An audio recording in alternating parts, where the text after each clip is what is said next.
Trata-se de um processo, de uma indenização por acidente de trabalho fatal, de um trabalhador que perdeu a sua vida no ano passado, em abril de 2022, quando tinha 26 anos de idade.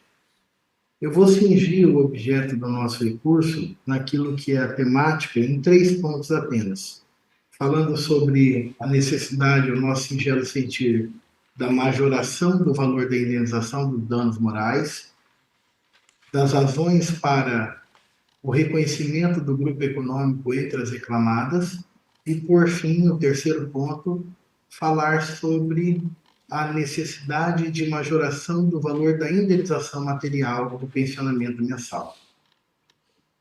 Por ocasião do julgamento da indenização por danos morais, foi arbitrado o valor de R$54 mil pela morte desse trabalhador de 26 anos. Ele estava trabalhando na empresa, o vergalhão de aço que estava sendo transportado por sobre sua cabeça desamarrou, caiu sobre sua cabeça e ele veio a óbito em função disso. A culpa da reclamada é latente, não há tanta discussão sobre isso no processo. A questão é que esse valor da indenização de R$54 mil, como dito na própria sentença, equivale a 25 vezes o salário do trabalhador que faleceu.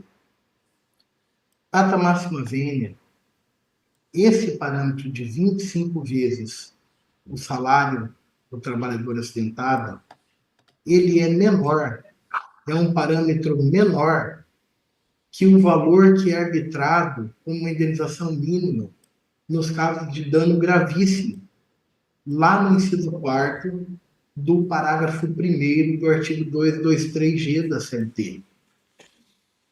Portanto, esse parâmetro indenizatório de 25 vezes o salário da vítima é menor do que a lei traz como parâmetro de indenização por um dano gravíssimo.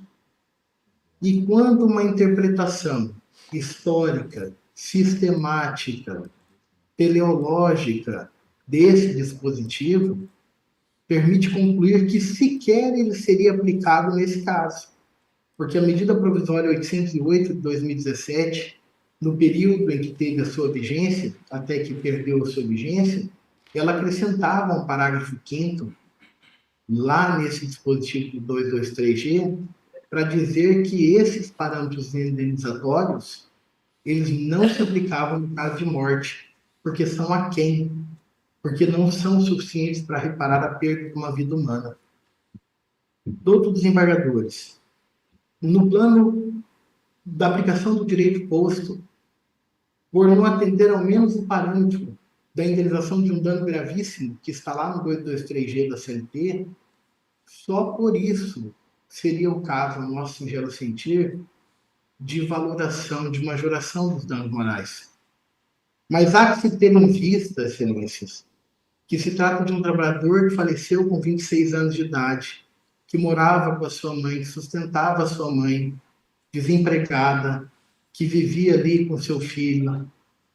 A mãe que gera um filho que por 9 meses carrega no ventre, que não corta os laços porque eles moravam juntos, ele não tinha uma companheira, ele não tinha constituído família, ele continuou morando junto com a sua mãe, que todos os dias vinha para casa, que jantava junto com a sua mãe, a comida que ela preparava. A dor de uma mãe que perde um filho não pode ser restrita a um parâmetro indenizatório de 25 vezes o seu salário, porque a lei é clara em dizer que no dano gravíssimo, esse valor tem que ser muito superior a isso. Mas, excelências, não fosse só isso, nós temos uma decisão recente, de agora, de março desse ano, do Tribunal Superior do Trabalho, onde se confirmou uma decisão, cuja essa decisão arbitrou uma indenização de R$560 mil pela morte de um trabalhador. A indenização moral de R$560 mil pela morte de um trabalhador. Excelências, qual é o parâmetro de se indenizar um trabalhador que morreu nessas condições, do julgamento do TST, indenizado com R$ 560 mil de dano moral, e para um trabalhador aqui do Mato Grosso do Sul, a mãe ser indenizada em R$ 54 mil. Não nos parece que a vida humana possa ser tão menosprezada a esse ponto de uma indenização como essa. Por isso, o pedido de majoração dos danos morais.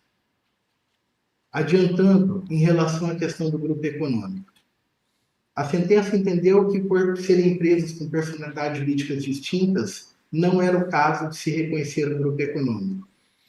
Data máxima vênia, isso se trata de erro injudicando, má aplicação do direito posto com todo respeito. Porque a causa de pedir, ela não é fincada no grupo econômico vertical, num comando único, numa única personalidade jurídica controladora. A causa de pedir é fincada que se tratasse de um grupo econômico horizontal, em que as empresas guardem, embora sua autonomia, demonstrem que têm um interesse integrado, uma comunhão de interesses, uma atuação conjunta para a prática de mercado. E esses pressupostos que estão lá no parágrafo 3º do artigo 2º da CLT ficaram mais do que comprovados no processo.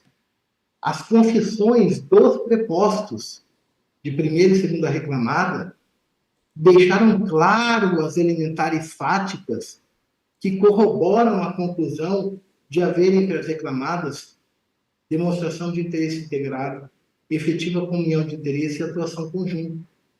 Os prepostos confessaram.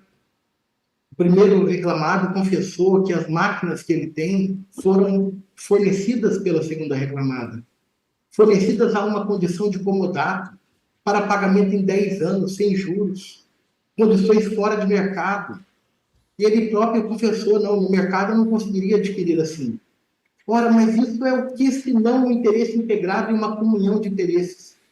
Ficou provado que a segunda reclamada agenciava clientes para o primeiro reclamado, porque vendia os vergalhões de ferro, indicava o primeiro reclamado para ele lá beneficiar aquelas malhas de ferro que ela vendia. Então, cooptavam juntos a clientela no mercado. O nome disso é comunhão de interesses. O nome disso é atuação conjunta. Ficou provado que a segunda reclamada mantinha controle sobre os estoques do pátio do primeiro reclamado. Remanejava esses estoques, levando para outras empresas quando faltasse fornecimento para elas. O nome disso é atuação conjunta, é comunhão de interesses. Portanto, excelências, data máxima vênia, negar que esses fatos se consubstanciam como justificadores do preenchimento da hipótese do grupo econômico horizontal é a mesma coisa que negar a própria existência do direito do trabalho como norma cogente, vigente e que deve ser seguida e que deve ser aplicada em todo o território nacional. Por fim, falar sobre o pensionamento mensal, que foi restrito a 30% do que o trabalhador ganhava. Isso deve ser revisto, e aqui também data máxima vênia, por um erro de explicando, por uma má aplicação do direito. O artigo 950 do Código de Processo Civil, do Código Civil, alberga o princípio da restituição integral e diz que a pensão corresponde à importância do trabalho para o qual se inabilitou. Se o trabalhador morreu, a inabilitação para o trabalho é total.